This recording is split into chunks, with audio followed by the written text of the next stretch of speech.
नमस्कार सबैजनामा। आज हाम्रो रोटी बनाउने कार्यक्रम हुँदैछ। तिहार लागिसक्यो।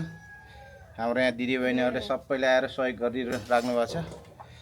अब म यतातिर देखाउँछु तपाईहरुलाई। अब सबैजनाले पुरा बिजी हुनुहुन्छ। अब मेरो बुढीले चाहिँ खासै रोटी बनाउन त आउँदैन होला, स्टिल बनाउँदैछ यहाँ।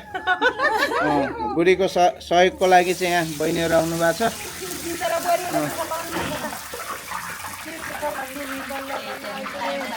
ल कसैले रोटी बनाउँदै, कसैले यहाँ रोटी पोल्दै है। आमा परिकार धेरै हुने आज तिहारको परिकार। यसरी बन्दैछ यहाँ रोटी साथीहरू।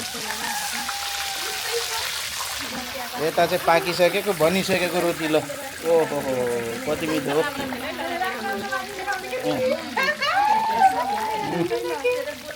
पकाउने कार्यक्रम यहाँ यसरी।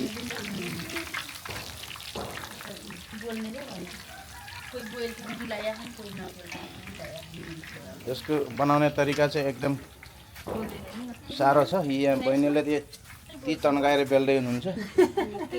यो गरेर यो गर्ने पो गाह्रो हुन्छ के। यहाँबाट फेरि यतातिर काट्ने, बेल्ने, त्यसपछि पकाउने। यसको चाहिँ प्रोसेस नै साह्रै लामो।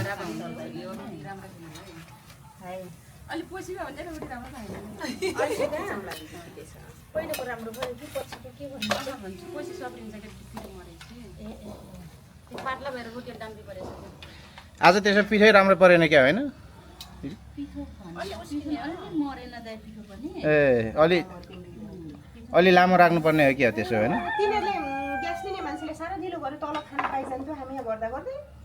होइन त्यो उ गरे तिनीहरूको बल्ल आउँदैछ अरे कि ग्यास। अघि गएर मैले पैसा पनि तिरिसकेको थिएँ।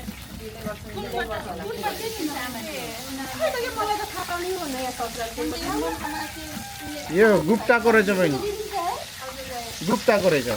उता पऱ्यो त्यो चोक्ने एउटा।